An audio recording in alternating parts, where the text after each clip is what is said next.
এই জায়গাটা দেখে তোমরা কি চিনতে পারছো এটা কোথায়?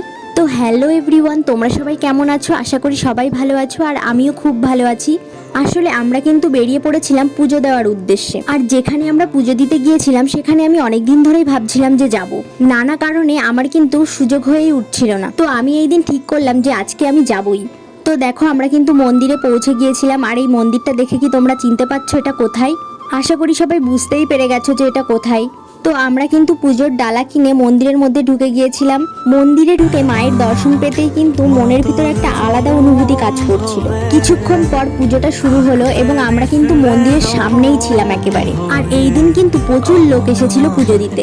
যদিও শুনেছি শনি মঙ্গলবারে এই মন্দিরে প্রচুর ভিড় হয় পুজো দেওয়ার জন্য। আর এদিকে মায়ের পুজো চলছিল, সবাই কিন্তু মন দিয়ে দেখছিল। তো ভিডিওটা তোমাদের কেমন লাগলো অবশ্যই কমেন্টে জানিও। আর ওই দিন কি কি হয়েছিল সেটা পরের ভিডিওতে তোমাদের সঙ্গে শেয়ার করব।